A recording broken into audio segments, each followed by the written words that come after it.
welcome back. So let's check out our next bad body shell in our body shell bonanza. Okay, that's the first. I've never really seen a body shell in a proper box. It's a bit of a rarity. Alright. Oh yeah, I like this one, man. This one looks so cool. This body shell, guys, I was after this body shell, right, when I was doing the small scale cars, because there was a drifting car. Can't remember what actually made the cars. They were 143 scale, and let's get this open. And if you look at my earliest vids, one of my earliest race vids was done with that particular car. So it's quite well packaged. I like that, because it doesn't seem like it's getting knocked about. It's just the right size for the body. It's not moving. Pretty cool. I don't know what it is, man. I always thought R34s were better, but Silvia seemed to smash it, man. The S15, the shape of it, mad. It looks crazy, man. It's grown on me, actually. And it's ended up with me. I think some of the best shells I've got now are the S15s. Okay, so what are these things here? 1 minute. So it's got light kits fitted. Not exactly sure. They are wing mirrors. Yeah, they are wing mirrors. Okay. Alright. Ooh, that's nice. I thought it was a bit of a brighter blue, but that is still nice though. I love that kind of a blue, but yeah. Still a good body shell. With the lights fitted, I could put some grills, real mesh in there, but squeaky little thing. Toyo tyres. So yeah, so I basically saw this Toyo body shell ages ago, and I always wanted this body shell for the 143 scale stuff that I had. It was pretty expensive for that scale, and it's still not cheap in 110 scale, but I thought, you know what, I couldn't get it in a Mini Z, I couldn't get it in that scale, I definitely want it as a 110. So, yep.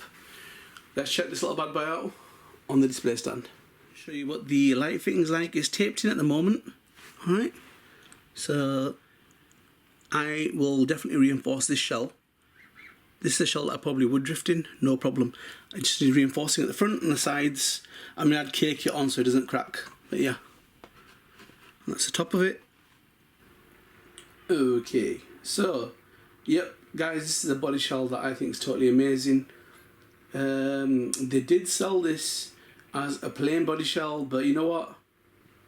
I would have gone for a brighter colour though, but the livery wouldn't have stood out as much, because the colour I would have gone for is the colour that's on the actual livery, so it would have been that kind of a blue. There's no body holes in this, so if you wanted to, you can mark your own, or you could have it as a, you know, magnetic posts if you wanted to. The wheelbase is 257mm, the length is 454mm, the width is 185mm, and the height is 106mm. And that is a nice looking bit of kit. Anyhow, but that's just nice. The body shell that was plain would cost about $60, so I think we're talking about 50 odd pound or something like that. Maybe a bit less. But yeah, but I preferred to get this. Got this from America. It was about 70, but obviously had to go through global shipping, and that added the cost. But it's not something you see every day, and it's a body shell I wanted for ages. Ever since I got into them, I can't remember what they were called. They were 143 scale, they were small drift cars, 4-wheel drive. They were like the earliest ones that I was using to make videos with. I had, yeah, there was these little tiny cars I had them. But there was a Toyo one that they had, and it was pretty hard to get hold of. It was in Japan, and I never managed to get it. And then since I got into the 110 scale, I thought, you know what, that baby's coming home. I want that here. And the fact that it had the light buckets, it's just going to look so cool. I will strengthen that shell, guys. It's not really tough plastic. I mean, you could tell sometimes when the plastic's a bit thicker, you know, if it's like 1.5mm, but that seems quite thin. It seems a bit less than 1. I don't know, maybe 1. But yeah, it just it'll be perfect once I've stabilised it, guys. I would like to cut it up a little bit, I put mesh, so it has a real gnarly look, but it's too nice to mess about with, and that's not a one I would drive outside.